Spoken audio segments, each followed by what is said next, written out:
দর্শক, বেগম খালেদা জিয়ার শারীরিক অবস্থার সবশেষ খবর নিয়ে আরও বিস্তারিত জানতে চলে যাব এভারকেয়ার হাসপাতালে। সেখান থেকে যুক্ত হচ্ছেন সহকর্মী স্বপ্নিল শাহরিয়ার শিশির। শিশির,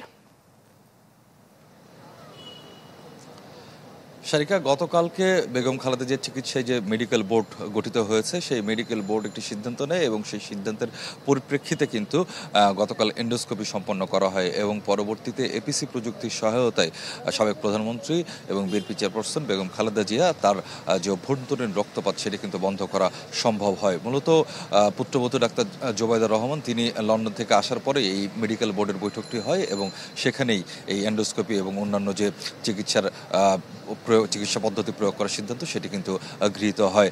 এবং গতকালকে যেটি দর্শকরা এরই মধ্যে জেনে গেছেন, সকালবেলায় যখন তিনি লন্ডন থেকে জোবায়দা রহমান বাংলাদেশে এসে পৌঁছালেন, তিনি কিন্তু সরাসরি হাসপাতালে চলে এসেছিলেন।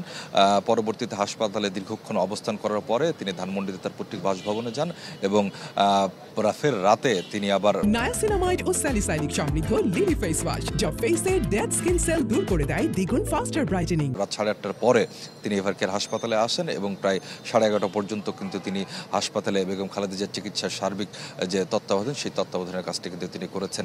আর যেটি দর্শকরা এরই মধ্যে জেনে গেছে সেটি হচ্ছে যে গতকালকে কিন্তু বেগম খালেদা জিয়াকে লন্ডনে নিয়ে যাওয়া সম্ভব হয়নি। বিএনপির মহাসচিব মির্জা ফখরুল ইসলাম আলমগীর তিনি যেটি জানিয়েছেন যে আজকে কাতার রাজ পরিবারের উদ্যোগে যে এয়ার অ্যাম্বুলেন্স আনা হচ্ছে, সেই এয়ার অ্যাম্বুলেন্সটি হয়তো আজকে বিকালবেলা এসে পৌঁছাবে এবং যদি সব ঠিক থাকে তবে আগামীকালকে অর্থাৎ রোববারে সেই এয়ার অ্যাম্বুলেন্সে করে লন্ডন ব্রিজ হাসপাতালে বেগম খালেদা জিয়াকে নিয়ে যাওয়া হবে। তবে সবকিছু নির্ভর করছে আসলে মেডিকেল বোর্ড বেগম খালেদা জিয়ার শারীরিক অবস্থা সম্পর্কে কি সিদ্ধান্ত দেন, তার শরীর আসলে এত দূরের পথ নিয়ে যাওয়ার উপযোগী আছে কিনা, স্বাস্থ্যগত কোনো ঝুঁকি আছে কিনা, সে সমস্ত বিবেচনা করে মেডিকেল বোর্ড যে সিদ্ধান্ত দেবে তারপরে আসলে চূড়ান্ত করে বলা যাবে যে রোববার সত্যি সত্যি বেগম খালেদা জিয়াকে চিকিৎসার জন্য লন্ডনে নিয়ে যাওয়া সম্ভব হচ্ছে কিনা।